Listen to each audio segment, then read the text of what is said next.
Nidadavolu assembly నియోజకవర్గానికి ప్రధాన సమస్యల్ని జనసేన మనకి కందుల దుర్గేష్ గారిని గెలిపించిన వెంటనే మేము ఈ సమస్యల్ని అతి తక్కువ సమయంలో మీకు తీర్చడానికి సంసిద్ధంగా ఉన్నాం.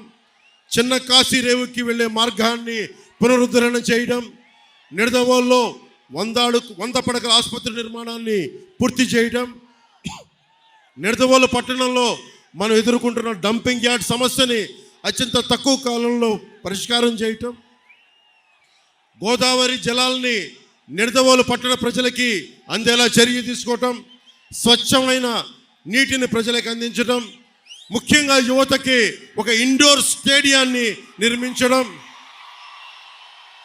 నిడదవోలు సమిశ్రగూడెం మధ్య ఉన్న ఈ పురాతనమైన ఓల్డ్ హ్యావ్లాక్ వంతెన స్థానంలో కొత్త వంతెనని నిర్మించడం, కంసాలిపాలెం మాధవరం బ్రిడ్జిని పునరుద్ధరించడం, నిడదవోలు మండలంలో ఆంజనేయపురం సింగవరం గ్రామాల్లో నిర్మించిన టిట్కో ఇళ్ళు మనకి చంద్రబాబు గారు 2014లో ముఖ్యమంత్రిగా కేంద్ర ప్రభుత్వం సహకారంతో టిట్కో ఇళ్ళు నిర్మిస్తే ఈ రోజు వరకు లబ్ధిదారులకు అందించలేదు.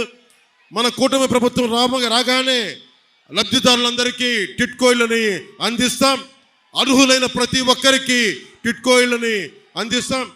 పెరవలి మండలం కేంద్రంలో బస్ స్టాండ్ నిర్మిస్తాం. పెరవలి ప్రభుత్వ ఆసుపత్రిలో మన నేషనల్ హైవే 16కి రోడ్డుకి కొంచెం ఇబ్బందిగా ఉంది. అరటి రైతులు ఇతర రైతాంగం ప్రజలు తణుకు వెళ్ళడానికి ఆ కటింగ్ని వెంటనే రాగానే వచ్చే చర్యలు తీసుకుంటాం. కానూరు నడుపల్లి తణుకు రోడ్డుని ఆధునీకరిస్తాం. ముక్కాల నుండి పెరవలి వరకు రోడ్డుని ఆధునీకరణ, మర్రెపాలెం బ్రిడ్జిని అందరికి అసౌకర్యంగా ఉంది, దాన్ని వెడల్పు చేయటం. నిడదవోలు అసెంబ్లీ నియోజకవర్గంలో జగన్ పాలనలో రోడ్లు గుంతలమయమైపోయింది.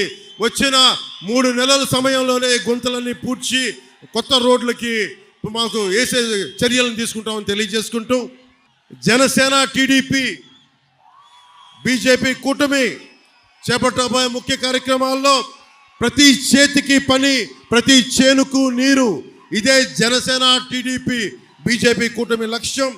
బీసీల భవిష్యత్తుకి గ్యారంటీగా నిలబడతాం.